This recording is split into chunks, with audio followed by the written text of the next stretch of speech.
What's going on, everybody? Welcome back to another super exciting Art of War strategy session. We are winding down with this mission series, but we got another super awesome, exciting one for you today. Mission letter S. S is in shit, we're still playing Dawn of War. Yeah, these are the Dawn of War missions. The Dawn of War missions are, of course, the long ways across the table, and they lead to very different types of Warhammer than like your Quarters Crucible style matches. Oftentimes can be a little bit more unbalanced in terms of how they play, but they're still played in tournaments and you still absolutely have to know how to deal with them, so we're going to cover that. Of course, we're going to cover it from the perspective of the Custodes and the Drukhari over here. The Custodes represent that slow, bulky, durable force with elite armies, and the Drukhari are fast, nimble, many units doing all kinds of things all over the place. So each of them is going to approach Warhammer very differently, and no matter what faction you can play, you can think about it from the perspective of Custodes to Drukhari and kind of line yourself up appropriately. We are also going to be taking it from the layout number 5 perspective. Layout 5 is specific to Dawn of War, and it is a tough layout for navigating the board effectively. It's well designed for Dawn of War, I will say, but Dawn of War has inherent flaws, which we will cover. We'll talk about the firing lanes, we'll talk about the things you need to be aware of for layout 5, and the approach to the mission itself. This mission is Linchpin, Raise the Banners, and of course Dawn of War. Linchpin is a very standard primary. You get 3 points for holding your home field. You get 3 points for every objective in no man's land or your opponent's deployment zone. But if you actually hold your home field, which is very easy in this mission layout, the midfield and opponent's objectives are going to be worth 5. So you really don't want to lose your home field. Should be no problem here. And then after that, you're pretty much playing take and hold. Raise the Banners rewards you for taking battle line units. They basically, if you end your turn on an objective, you can raise the banner on it. You don't have to do an action. You just end your turn on an objective with a battle line unit. And if you do, you put a token down, you've raised the banner, you get 1 point added to your secondary score for the entire game. So it's definitely something you don't want to forget and you want to be mindful of. It's really easy to forget because it's such a trivial mission rule, but we have all lost games by a point or two, and those points or two matter. So without further ado, let's kind of jump right on into it. So here you can see table layout number 5, and the first thing I'm going to highlight is like some giant firing lanes that go diagonally across the table. We got this one right here, which is a little more subtle, but you can't really use this area of your deployment zone. You're just going to get shot by the area over there if your opponent moves up, and vice versa. Staging on this objective is very hard for the Custodes because the Drukhari can just like swing a Ravager over and see straight down on into it. Now, flip side, that of course cuts both ways. So over here, you'll see like a no man's land area where Custodes are not really able to deploy, and similarly, Drukhari are not really able to deploy. But that, isn't even anything mentioning aside from the giant no man's land of no terrain here. So if you're playing an army that is more vehicle-based, like Imperial Knights or Chaos Knights, you're going to love this board for the freedom of movement it offers. I know my Land Raider list would have loved to plan on this thing. Similarly, the objectives are not so easily defined. You'll notice in Dawn of War formats, you have one objective on each player's deployment zone, you'll have one objective dead center, and you have 2 objectives on the side. And in Dawn of War style missions, you don't have a natural expansion in the same sense that you do in like a Quarters or a Crucible, and you don't get to flip the board towards Hammer and Anvil like you often try to in those other missions as well. You're kind of stuck playing long ways, and you're stuck deploying where the terrain tells you to deploy.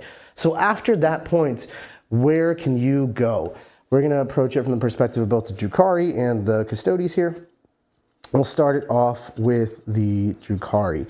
So fundamentally, as a Drukhari army, you are trying to draw primary, keep it close, and then win on secondaries. It's because you have more units, and your secondaries actually are much easier in this mission than in other missions, and I'll tell you why. Basically, because you have this width to your deployment zone, this giant 12 inches up, 60 inches wide deployment zone. It's very hard for an army to screen the entire thing, keep it screened for the entire game. They can screen sections, but screen the entire thing is difficult. While you have lots of units and they can go stand in places to screen the whole thing, if you'll notice where the objectives are, there's only one objective in your home field back there. So you're not really screening much value. You really want to be playing forward with those units and trying to deal with these midfield objectives. And in doing so, coming forward with those Custodes, you open up opportunity for something like Mandrakes to deep strike behind you later as the game gets underway, which opens up points like engage in all fronts, establish locus for more points behind enemy lines. Those types of secondaries really turn on. Even sabotage is very viable for a 6-pointer deployment zone sabotage. And recover assets can also be a 6-pointer in this mission, which is not the most common thing to do. So being even more secondary advantage than usual, but because of their speed and unit count, Drukhari can chill out on primary and just kind of trust the cards to fix the situation. Meanwhile, Custodies have the harder end of the stick here because they have a primary focus strategy. They're trying to beat you on primary and keep secondaries as close as possible. And in doing so, they're going to need to basically identify how they're going to win primary and which secondaries are worth playing for versus what, is it worth screening? Is it worth keeping all your stuff back there to keep the Drukhari out of your deployment zone, that kind of thing.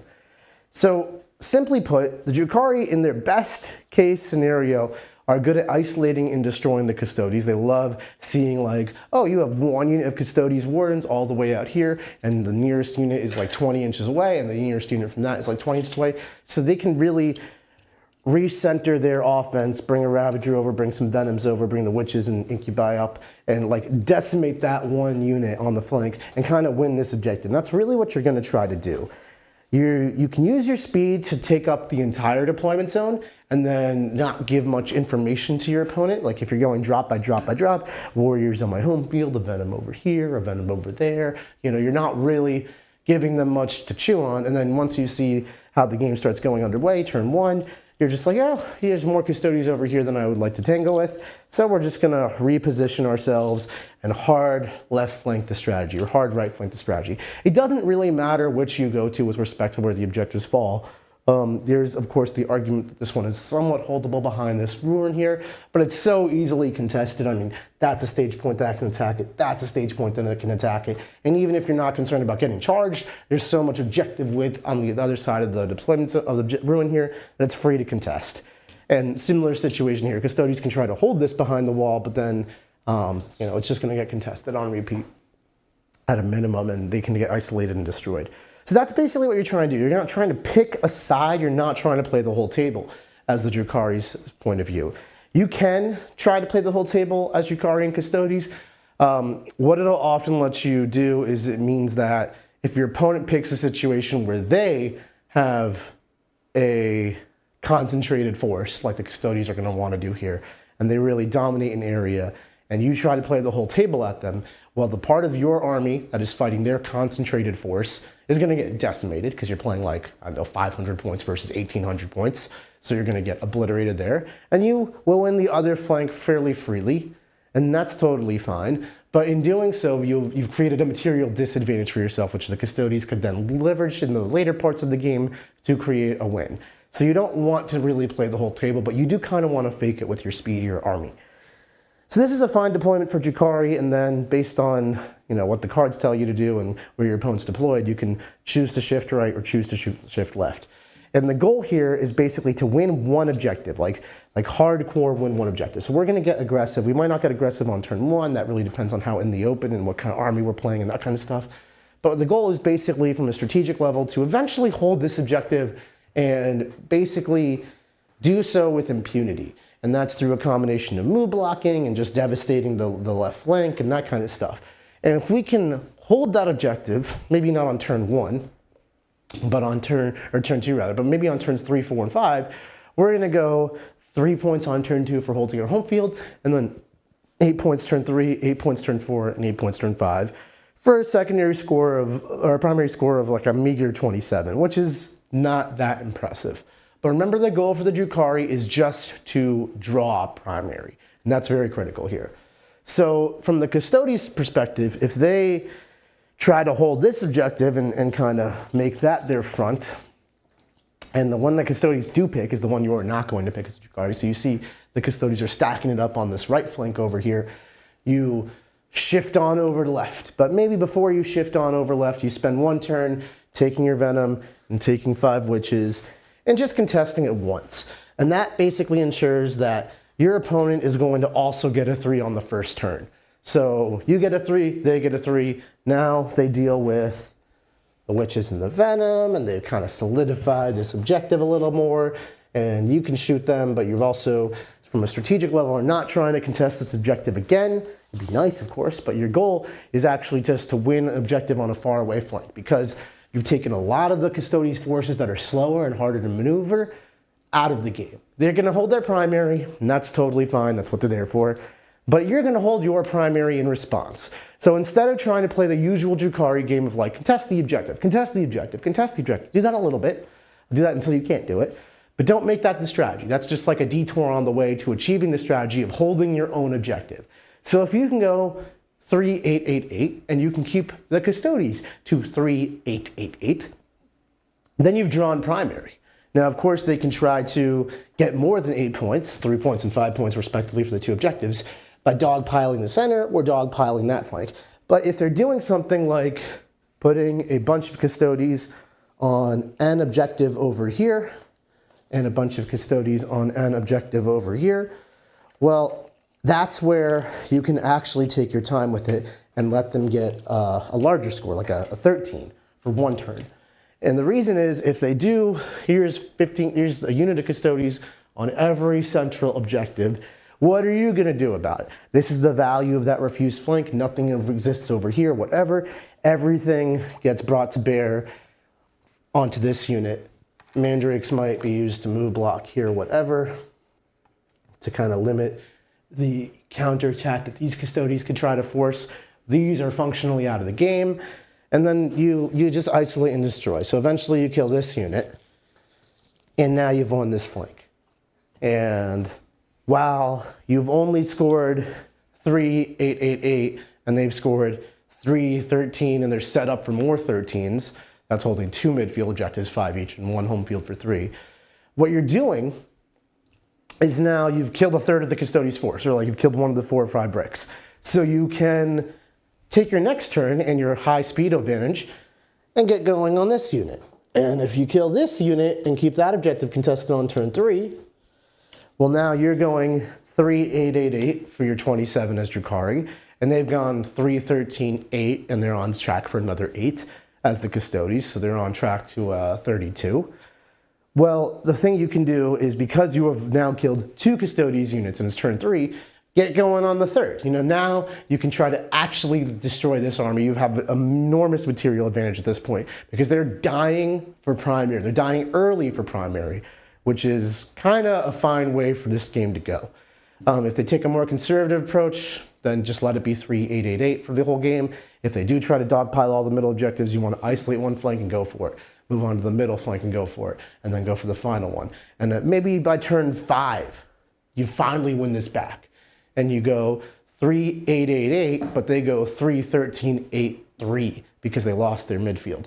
Or another very viable option, especially for Drukhari because they're fast, is actually launch an attack on their home field.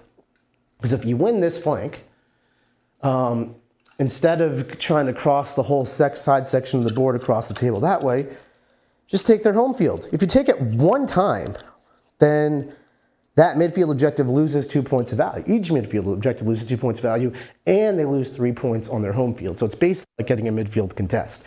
And if you can take their home field, it's actually much harder for them to turn around and recapture it. So you can actually get a lot of points over time that way. And by winning a flank and blitzing over to the home field, you can really make that a viable strategy because of the width of the table that you're playing on. So Drukhari are actually very happy about this being like a Dawn of War wider game, lets you navigate up the sides a lot better, lets you get behind your opponent a lot more easily, kind of leverage your speed in the best way possible to isolate and destroy sections of the table. And just remember, the goal is to keep yourself even on primary. You can even fall behind early. I don't discourage that. If my opponent does take an aggressive stance on objectives, I'll let them have a 13 because I get a huge material advantage and a later game positional advantage because of the casualties they take then.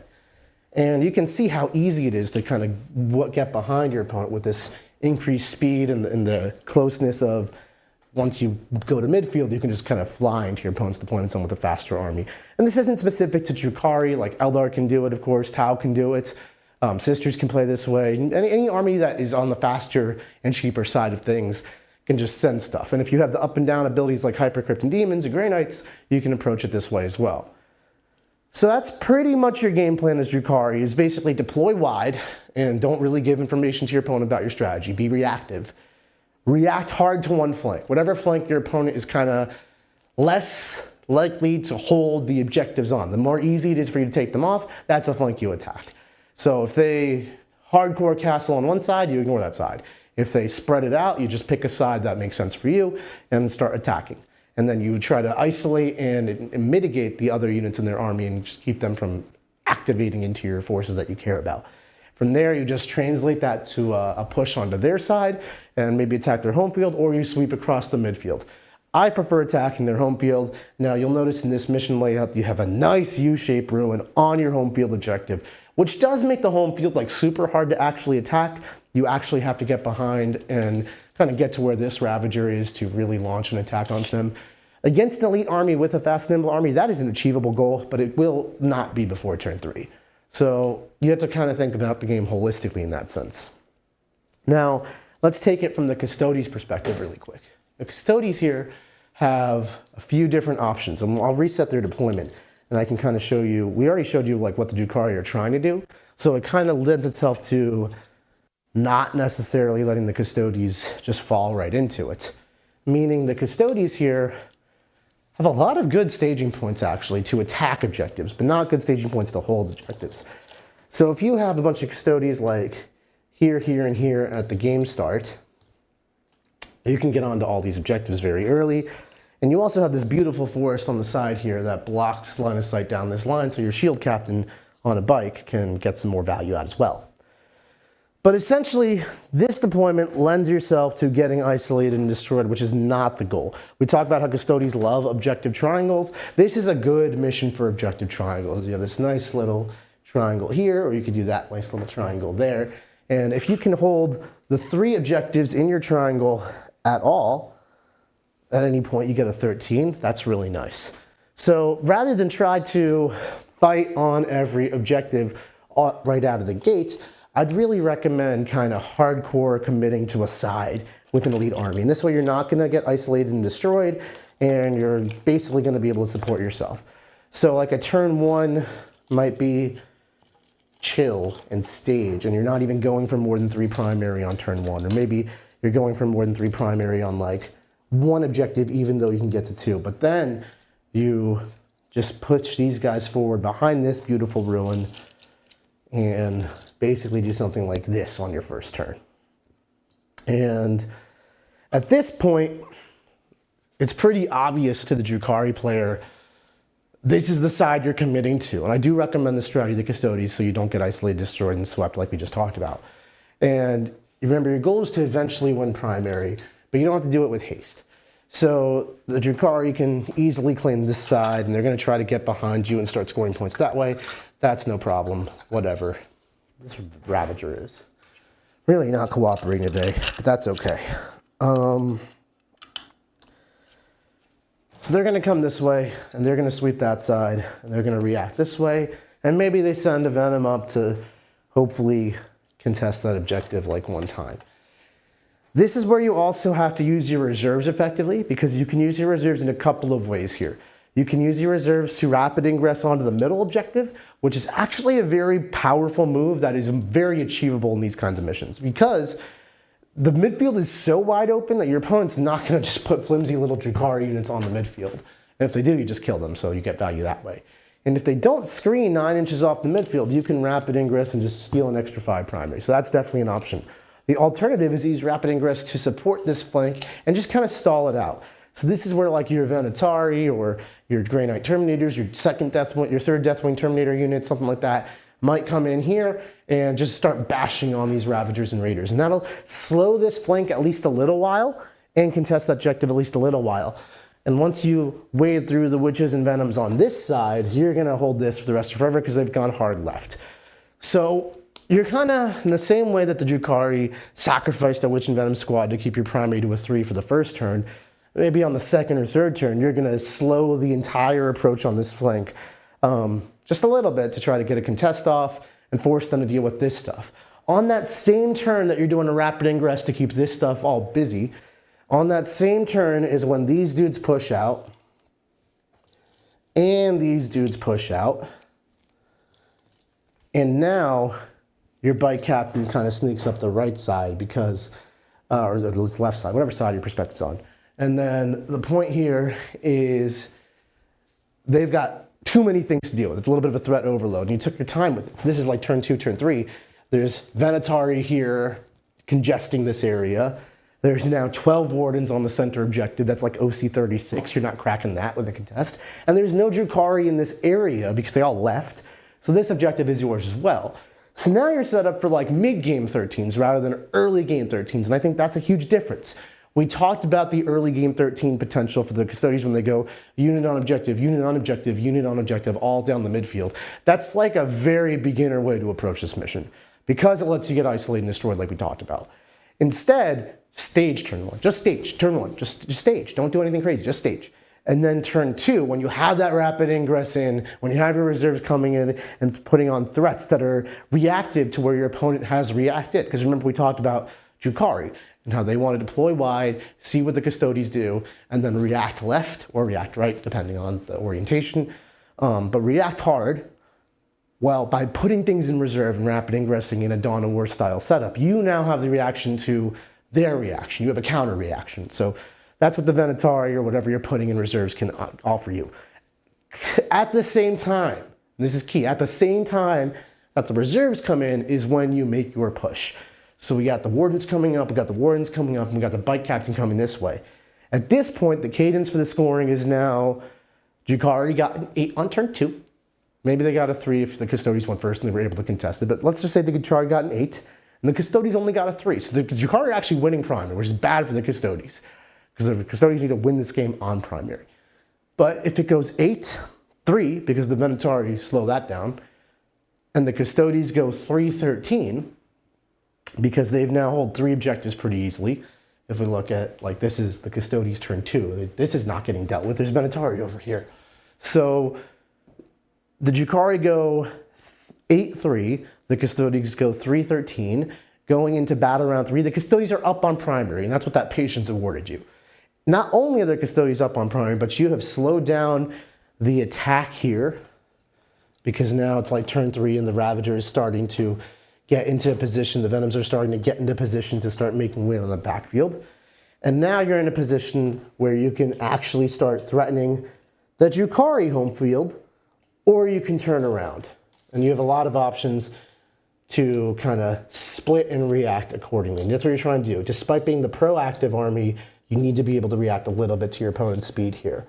So by keeping your army centralized and together, you make it very hard to attack, because anything that does attack, it immediately gets clapped back by the unit right next to it. And you're like actually securing a solid amount of primary for a time. If the game continues and the Drukhari go 3-8, or 8-3 rather, and then now they're starting to hold these two, that's fine, they get 8s for the rest of the game. You're getting 13s for the rest of the game. And if they start to attack your home field to knock your beautiful 13s to measly 6s by knocking you off your home field and reducing the value of those midfield objectives, you have the option to do the same thing. And you have the option to simultaneously defend your own home field with reactive, just run backward type moves. So something like these wardens rush backwards to fight that Ravager while a bike captain comes in for a kill here. And that's kind of the flow of your game. So you're just trying to stage then objective triangle hardcore and give them something to deal with on their far flank so they don't just, get behind you and wreck your backfield. You have to pressure that midfield for 3 objectives for 13 at the same time as you cause problems with your rapid ingress reserve threats. And bonus points if you can put 2 things in rapid ingress and reserves so that you can basically cause this kind of situation twice. Because then you're going 13-13 into Drukhari's 3-3 on primary, contesting their flank and locking it down with like OC on the center points. And you will get ground down this way. You are basically sacrificing a unit a turn to the contest gods, and that's not something custodians love doing. But it's not just you're sacrificing 5 custodians for 5 points off of their primary on contest. You're doing that in the same time you're threat overloading. So you actually get a 13 and reduce their score by 5 in the same battle round. And if you can do that twice, you pretty much won the game on primary. And if you have small little things like the shield captain on bike or just other fast maneuverable units like jump pack intercessors, a Callus, assassin, anything that can get back there, the same principles apply that the Drukhari do not want to be spread across the whole table. They want to keep their army together, isolating and destroying, and just have like a random Venom or Mandrakes out there to screen and objective contest and move block. So if you can force your way into your opponent's deployment zone. Again, for you, the Custodes player, your secondaries open up in a way that they really don't have the option to open up in other deployment zones. Like, your Custodes don't get behind enemy lines. They don't get established locus for 4. In this mission, they can. So that's a way you can try to keep up in secondaries, despite the fact that Drukhari are more advantaged here. You are also more advantaged. Secondaries are just kind in this mission. The thing that's really going to be defining here is primary. And the last thing I'll note here is that the person going second has no cap on their primary. So it's the normal cadence of you score in your command phase as usual, and the person going second can score all the points at the end of the game, at the end of their battle round 5. However, when doing so, there's no cap. So you can go all 4 objectives on the board plus your home field for a grand total of 23 primary on turn 5. That's pretty unrealistic, especially if you're playing Warhammer and killing each other. You have to embrace some violence to make sure that your opponent doesn't just stalemate you out and get a 23-point win, or a turn 5 rather. You need to force the confrontation. And luckily for you, on layout 5, which is a Dawn of War specific layout, the board's so open that you can't realistically hide the entire game. Even like this spot here, you try to put a Venom here, it's a Venom. It's one of the smallest vehicles in the game. And it's still shootable very easily down that way, still shootable down this way. It's not an easy board to try to stay and play a conservative game on. You push the Venoms here, okay, it can't be shot at. Look how close it is to this Custodes unit. It's just going to get charged. So there's not really safe points on this table.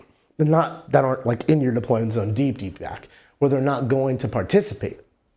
And so because of that, I don't value second turn as highly in Dawn of War style missions on layout 5, because you're probably not going to have the material advantage needed to capitalize on an enormous turn 5 victory. Instead, it's all about forcing that mid turn 2, turn 3 rapid ingress simultaneous with push Custodes for that win. So in summary, Drukhari want to spread out, then react to whichever flank makes sense, condense the flank, isolate and destroy whatever Custodes they give you, ignore the rest, and kind of sweep up one side. And from there, they're getting 8s. The Custodes ideally are getting 8s in this scenario. Or if you're able to give them a 3, you also receive a 3, keep it even, and just kind of win on secondaries that way, and then launch attacks on their backfield to try to get some primary advantage too. Custodes, you want to not fall into the trap of playing the entire table. You want to pick one side and stick to it. And anything you put on the other side of the table is going to be destroyed, is going to get isolated, is going to be sad, but there's value to doing it on the right turns, where the primary matters and when you're coming forward into the open here. So on those turns, that's where you're going to use rapid ingress to congest the Drukhari side and dominate the side that you've chosen to crush the flank on. From there, you should be able to translate that to a primary win and even get behind your opponent as well. It is not uncommon in Linchpin in this Dawn of War style to base trade, and that can be even if it's an actual base trade where you take one and they take yours.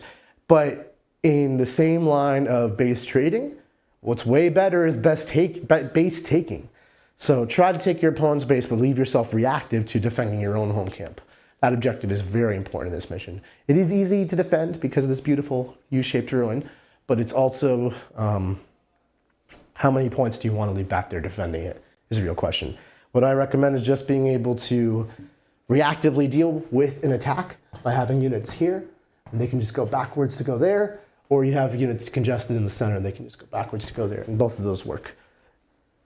That's pretty much it for Linchpin Raised Banners, mission letter S. It is a fun mission, I will say. Dawn of War can lead to very good and interesting games that don't have the same ebb and flow as like their 75th time playing Crucible of Battle. But with that said, it can also lead to unbalanced terrain layouts because the board is so wide, the terrain has to be spread out more, which leads to situations where you go second versus Tau and, ooh, look at that firing line. Pew, pew, pew, pew, pew, pew, pew. And it cuts this way also, and it cuts that way also. So hiding is a stressful endeavor. If you're playing against the hyper gun line, you're going second, that can be lights out right there. And for that reason, I think Dawn of War is a little sad. Similarly, if you go second versus like a Blood Angel army and they just get to stage in the midfield ruins and you don't have the firepower to connect with them, or you don't have the combat to just answer them in midfield, they get to stage and charge, and that's a losing condition as well. So separate to the whole idea of conceptual mission play, there are armies that really benefit from the Dawn of War style, which can take that to the nth degree. But aside from that, it's a fun mission. So hopefully you enjoyed the strategy session. Let me know what you think. You can tag me at Nick Nandavati in the Discord, in the strategy session fundamental section, or you can leave a comment in the YouTube comment section. I'm happy to go through and answer any comments you may have. Thank you so much for watching, everybody. We take your feedback to heart. We'd love to do these sessions for you, and we'll catch you later.